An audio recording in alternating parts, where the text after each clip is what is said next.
Hey everybody, so today Megan and I went on our first fishing trip as Florida residents and it was amazing. So we went down to Venice, we got on the Miss Venice charter and we went out about 50 miles.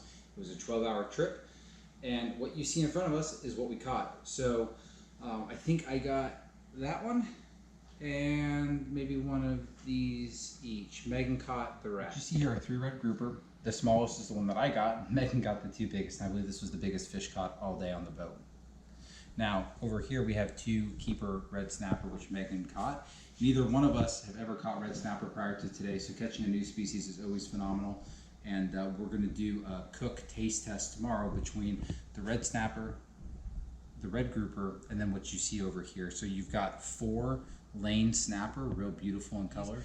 And something else that we've never caught before. These are vermilion snapper, also known as beeliners. They got to be 10 inches to keep. We caught 3 of them today.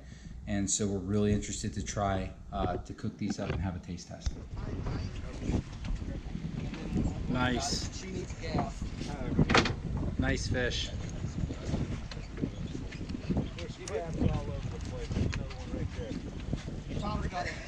You can switch gears if you need to. I need the, at this point, I need the 18 inches. You're doing great, young lady. We can get you a belt if you want. Nah. There's some color. Wow. We got a little contest going on to a group. Atta girl, look at that! Beautiful. Woohoo! Nice. Nice. No, now it feels small all of a sudden. No, there it is. No, it's a little red. There you go. You got this all the way.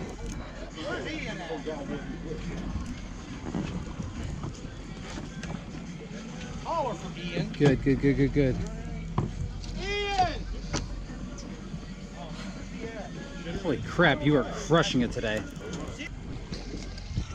What do you got back there, young lady? Can't see.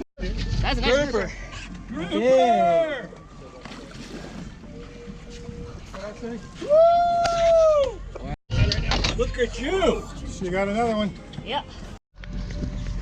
That's a nice one. Wow. Is that the biggest grouper you've ever caught? I think so. Yeah. Hey Tom, I think that's would you pull that out of there and measure it real quick before it shrinks a quarter of an inch? 30. Getting there. 29 and a half anyways. nice. That's a nice red grouper in anybody's book. Yeah, that is nice. Yay! That is definitely not a wing. It's a grouper or a shark? Yeah. You gotta pick which one it is. It's trying to go straight down, but it's also going sideways. Got a fish on! Fish up! That's a red. It's a nice red. I got it, babe. I got it. Okay. You good? We'll say it was to the leader. The last fish of the day wins, right? It doesn't matter how big it is. Just last fish of the day. Looks like Lang. Lane. You could say it's lame, though. Oh yeah, that's dinner. So what I like to do is make an incision behind the gill, up towards the head, and I'm going to come down. Now down here is the belly. I don't want to cut into the belly. And because this is a small fish, instead of trying to work the knife around, I'm simply just going to go all the way in until I feel the rib cage under my blade, and then I'm going to turn my knife on its side while keeping pressure and just working it down. And there you have it. There's one fillet. I'm going to do the same thing, but I'm going to angle my knife towards the head this way, so I have the head facing to the left. I'm just going to make that same incision. I'm going to turn my blade, and now I'm adding downward pressure, and this blade will bend. And in doing so, I can get right up against that backbone and all the way through. All right, so because of how I did it on this one, I didn't hit the rib cage and I didn't cut the rib cage off. So this one's just going to be a straight fillet. I like to start at the tail and just go down with your knife and slowly start turning it. Now once you start getting underneath it, I'm going to hold the tail skin here. I'm going to push down again with my blade. And what I'm trying to do is separate the meat from the skin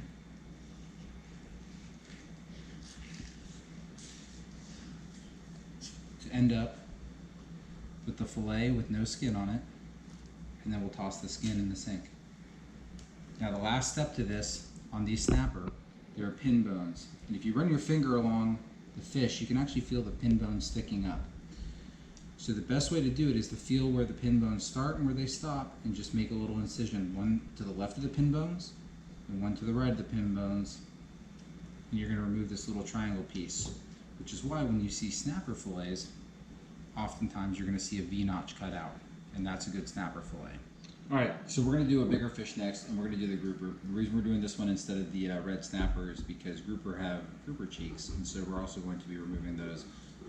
Nice thing about a grouper is that grouper heads can be used to make stock, and they can also be used to make soup.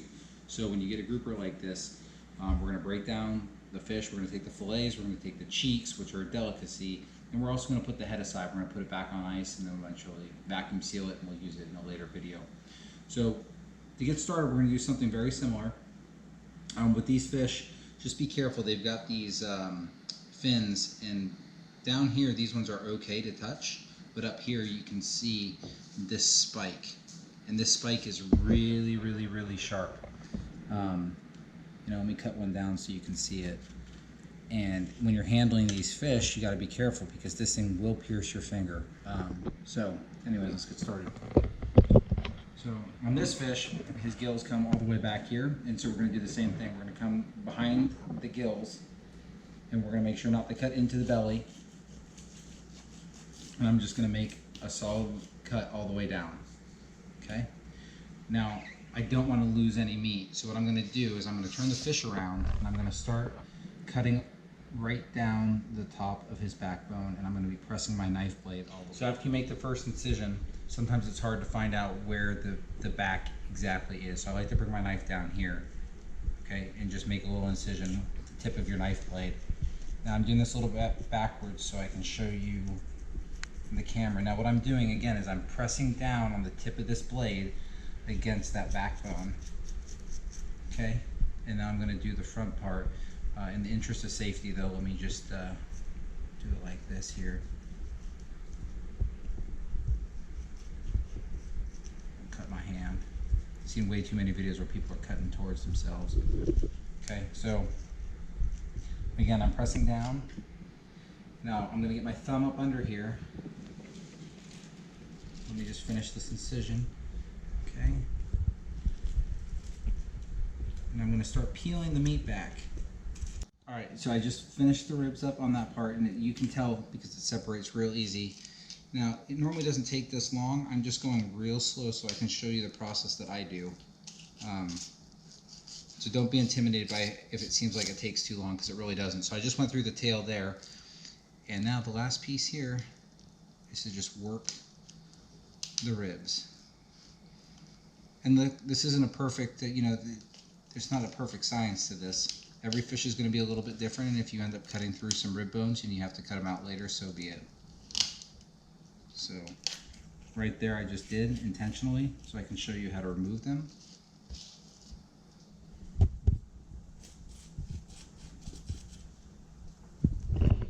Okay, now I want to show you all something, and this is going to gross some of you out, but this is a very important aspect of fishing. Okay, not all fish have worms, but sometimes they do. And when you have a worm, you'll see something in the meat. Now this one has a pretty pronounced worm right here. I don't want to cut it, but I am going to cut it out because that's not something I want to eat. So I'm going to fillet it first, and then I'm going to cut that out. But you can see this spot right here is not something that you want to eat. So just like we did on the lane snapper, I'm just going to start at the back of the tail. I'm pressing down pretty firmly on that piece of skin. And then I'm going to start working my knife back and forth. There you go. Nice skin. So that's what the worm looks like all the way through the meat. Garbage. Hey, so we caught a lot of grouper yesterday, which was awesome. It's our first trip out into the Gulf, and it was amazing. We also caught a lot of snapper, and it was my very first red snapper that I've ever caught in my life. Pretty cool. What we're doing here is a taste test between everything that we caught the other day. So we've got some vermilion snapper. We have one of the red snappers that we got. We have some lane snapper. And we also have the cheeks off of the 29.5-inch grouper that I caught. So what we're gonna do is we're gonna egg wash and then season better and fry it up behind me. Behind me you can see the burners on. I just wanna make sure everything's hot. Frying pan's got a mixture of bacon grease, because bacon makes everything better, and butter. And we're gonna fry everything up in that, and I'm just gonna throw the grouper cheeks in here. We caught 3 grouper, by the way. And with little bits of lane snapper. And remember, wet hand, dry hand. So wet hand is going in, and we're gonna put it into this seasoned flour mixture. And our seasoned flour is just a mixture of flour, salt, pepper, garlic powder, onion powder, put a little basil, a little cumin.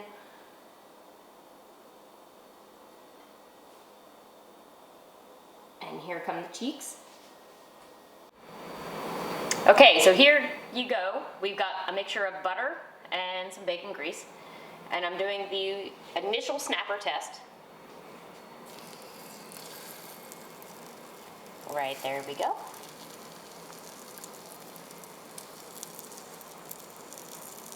And we're gonna do the grouper cheeks.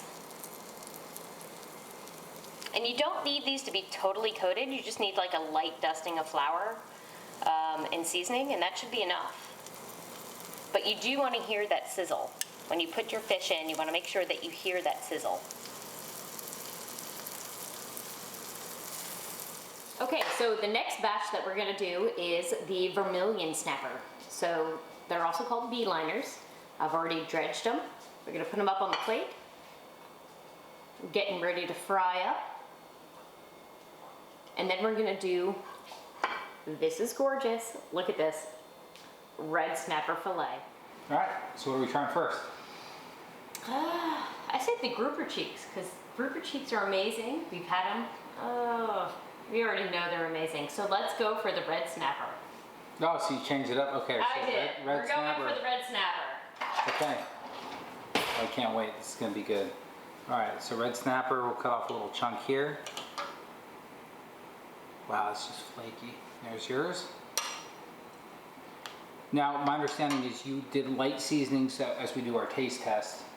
I did the same seasoning across all of the fish. So it's a seasoned flour that contains salt, pepper, garlic powder, onion powder, chili powder. Here's the secret sauce. I add a little bit of cinnamon to it. Oh, you always add cinnamon. No, I don't always add cinnamon to everything. But... It's your secret sauce. Alright, here we go. Let's try this. Cheers. Cheers.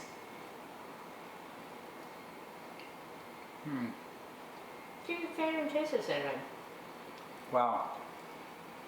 So I know you guys can't taste this, but what we're tasting is we're trying to figure out, are the fish better, or which one is the best fish.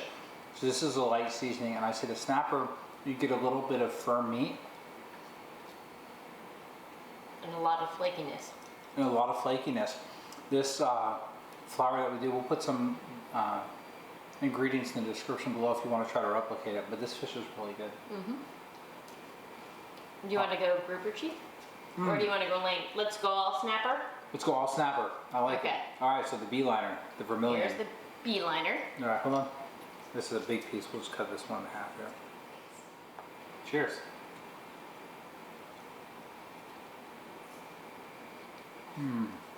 Wow. I think I like that better than the red. Okay, so, this is all fresh fish.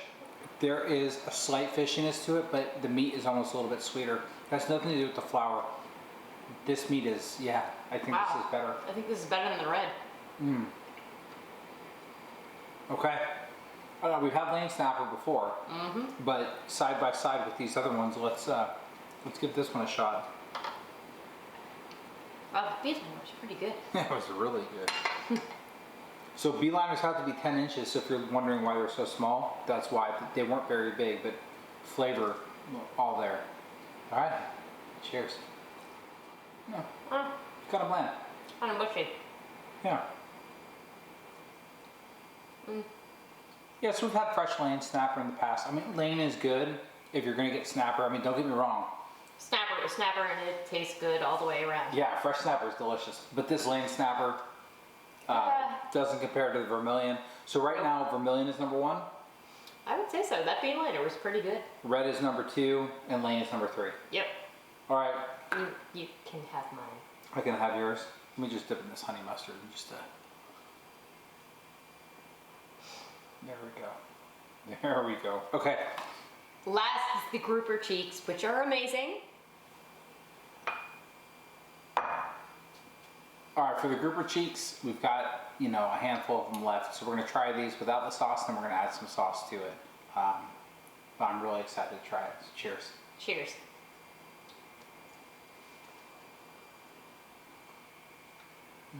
Tasty.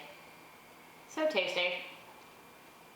Okay, so perfectly white meat, and because they're fresh, grouper doesn't have a lot of fishy flavor to it, but it's completely different than the snapper. So I don't know that you can compare a red grouper to the snapper at all. No, not at all. I don't feel like it's fair, but this, I really like how it feels in my mouth.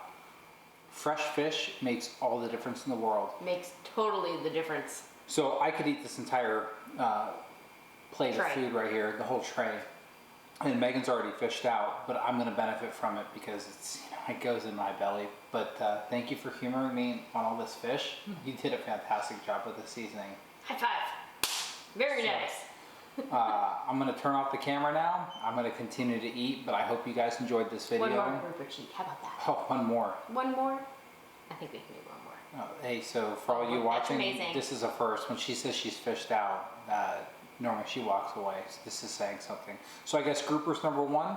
Grouper is definitely number 1. Red snapper number 2, maybe? No, we said vermilion. Oh, the vermilion was good, yeah. And then the red snapper and then the lane snapper. So as we catch more species in the Gulf, now that Tampa is our home, we're going to be bringing you more videos, and we hope you enjoy. If you like this video, please give it a thumbs up. If you want to see more, please subscribe. And remember, dinner is waiting. Go and get it.